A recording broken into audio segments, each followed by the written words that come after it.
اعوذ باللہ من الشیطان الرجیم بسم اللہ الرحمن الرحیم والشمس وضحاہا، سورج اور اس کی دھوپ کی قسم، والقمر اذا تلاہا، اور چاند کی قسم جبکہ وہ اس کے پیچھے آتا ہے، والنہار اذا جلاہا،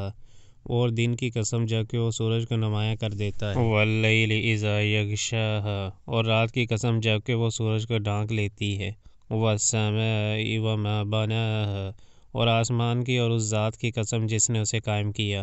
والارض وما طحاہا، اور زمین کی اور اس ذات کی قسم جس نے اسے بچھایا، ونفس وما سواہا، اور نفس انسانی کی اور اس ذات کی قسم جس نے اسے ہموار کیا،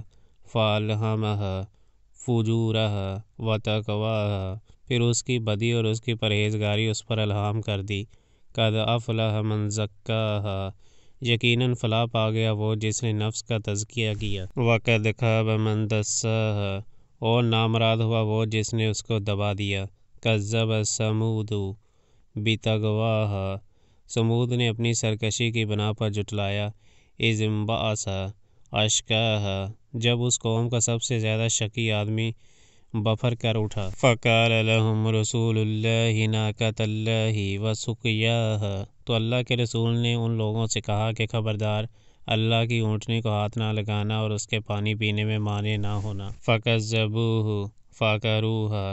فدمدم علیہم ربہم بذنبہم فسواہا، مگر انہوں نے اس کی بات کو جھوٹا قرار دیا اور اونٹنی کو مار ڈالا، آخر کار ان کے گناہ کی پاداش میں ان کے رب نے ان پر ایسی آفت توڑی کہ ایک ساتھ سب کو پیوند خاک کر دیا، وَلَا يَخَافُ عُقْبَاهَا، اور اسے اپنے اس فعل کے کسی برے نتیجے کا کوئی خوف نہیں ہے۔